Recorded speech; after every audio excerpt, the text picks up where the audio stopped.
આજે આપણે બનાવીશું ચોળાના બીનું શાક। પહેલાં આપણે ચોળાના બી કાઢી લઈશું। અહીંયા મેં સાથે 2 બટેટા પણ લીધેલા છે।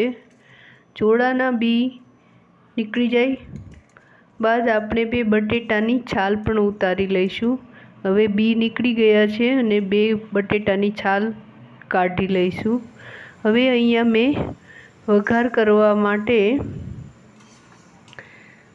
2 ચમચી તેલ લીધું છે।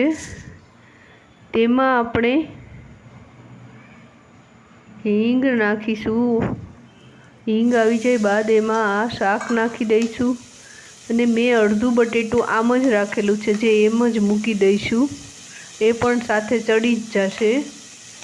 હવે તેમાં મીઠું નાખીશું। હવે તેમાં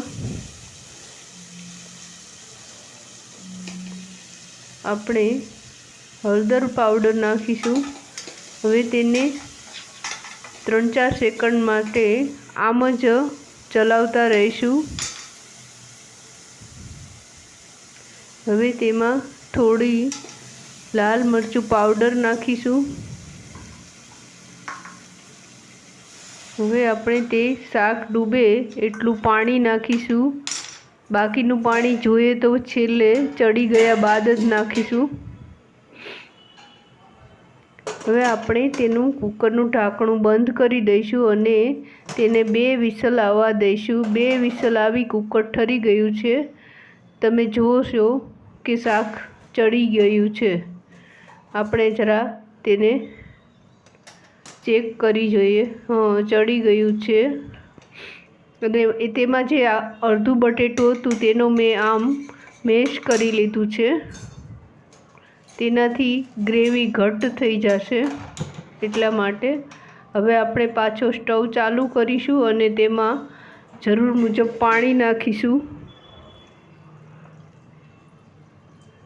અને હવે એને થોડી વાર પૂરતું ઉકળવા દઈશું।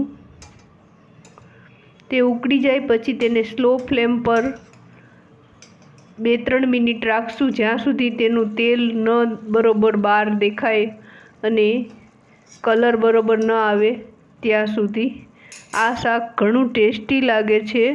ત્યાંની સાથે દાળની પણ જરૂર ઘરમાં નથી પડતી બનાવવી। Thank you.